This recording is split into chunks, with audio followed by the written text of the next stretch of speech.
एक समय की बात है। सुंदरपुर नाम के गांव में भयंकर सूखा पड़ गया। खेत सूख गए, कुएं खाली हो गए और लोगों के सामने खाने तक का संकट खड़ा हो गया। इसी गांव में राघव नाम का एक गरीब लेकिन मेहनती युवक रहता था। जब हालात बहुत खराब हो गए तो उसने गांव छोड़कर दूसरे जगह काम ढूंढने का फैसला किया। राघव चलते चलते कमलपुर गांव पहुंचा। वहां उसका कोई जान पहचान नहीं था, न ही रहने का ठिकाना। काम की तलाश में भटकते भटकते वो एक अमीर किसान धनराज मालिक के घर पहुंच गया। मालिक जी, मैं दूसरे गांव से आया हूं। वहां अकाल पड़ा है। अगर कोई काम मिल जाए तो बड़ी कृपा होगी, राघव ने विनम्रता से कहा। धनराज ने उसे ऊपर से नीचे तक देखा और बोले, काम तो है लेकिन आसान नहीं है। मेरे पास 40 गाय और 60 भैंसें हैं। उनकी देखभाल करनी होगी, गोबर साफ करना, चारा पानी देना। महीने के 300 रुपए मिलेंगे और खाना भी मिलेगा। राघव ने बिना देर किए हामी भर दी। मालिक जी, मैं पूरी ईमानदारी से काम करूंगा। उसने एक और विनती की, अगर अनुमति हो तो मैं गौशाला में ही रह जाऊं, क्योंकि मेरे पास रहने की जगह नहीं है। धनराज ने थोड़ी सोच के बाद इजाजत दे दी।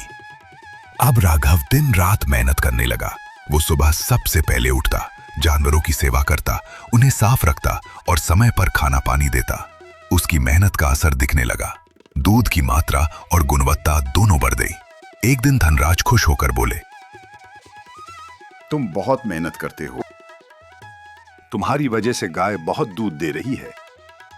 तुम गाय की बहुत दिल से सेवा कर रहे हो। मैं तुमसे बहुत खुश हूं।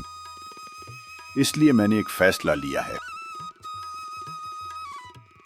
राघव, तुम बहुत ईमानदारी से काम करते हो। आज से तुम्हारी तनख्वाह 600 रुपए कर दी जाती है। राघव बहुत खुश हुआ। समय बीतता गया और राघव ने धीरे धीरे पैसे जोड़ लिए। उसने छोटी सी झोपड़ी भी बना ली। लेकिन गांव में चोरी की घटनाएं बढ़ने लगी। राघव को अपने पैसों की चिंता सताने लगी। वो धनराज के पास गया। मालिक जी, मुझे डर है कि मेरे पैसे चोरी हो जाएंगे। धनराज ने सलाह दी, तुम अपने पैसे गांव के जमींदार वीरेंद्र सिंह के पास रख दो। लोग कहते हैं कि वो बहुत ईमानदार हैं। तुम्हारा पैसा वहां सुरक्षित रहेगा। तुम्हारा सारा पैसा वहां रख दो। राघव को बात ठीक लगी और वो जमींदार के पास पहुंच गया। जमींदार साहब, मैंने मेहनत से कुछ पैसे जमा किए हैं, कृपया उन्हें सुरक्षित रख लीजिए। राघव ने कहा। वीरेंद्र सिंह मुस्कुराए। चिंता मत करो, तुम्हारा धन सुरक्षित रहेगा। राघव ने 6200 रुपए की थैली उन्हें सौंप दी और निश्चिंत होकर लौट गया। 2 साल बीत गए। अब राघव ने सोचा कि अपने पैसों से जमीन खरीदकर खेती शुरू करे। वो जमींदार के पास पहुंचा और बोला, मुझे अपने पैसे वापस चाहिए। लेकिन जमींदार ने पहचानने से इनकार कर दिया। कौन हो तुम? कोई सबूत है? राघव गिड़गिड़ाने लगा, लेकिन जमींदार ने अपने आदमियों से उसे पिटवा दिया। बेचारा राघव घायल होकर घर लौट आया।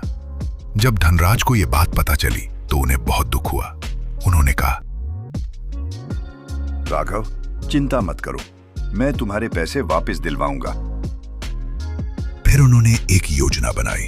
अगले दिन धनराज एक बड़ा सूटकेस भरकर पैसे लेकर जमींदार के पास पहुंचे। मैं कुछ महीनों के लिए बाहर जा रहा हूं। ये 50,000 रुपए आपके पास सुरक्षित रखना चाहता हूं। उन्होंने कहा। जमींदार लालच में आ गया और तुरंत तैयार हो गया।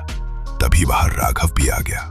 जमींदार तुरंत बोला, अरे राघव, मुझे माफ कर दो, उस दिन गलती हो गई। लो, ये तुम्हारे सारे पैसे। उसने तुरंत 6200 रुपए लौटा दिए। इतने में धनराज का नौकर आया और बोला, मालिक, अब आपको बाहर जाने की जरूरत नहीं है।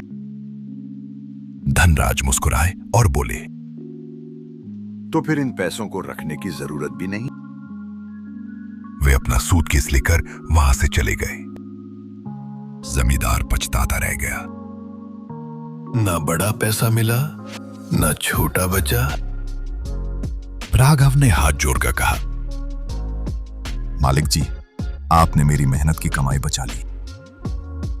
धनराज मुस्कुराए और बोले, याद रखना, मेहनत और ईमानदारी कभी बेकार नहीं जाती और लालच का अंत हमेशा बुरा होता है।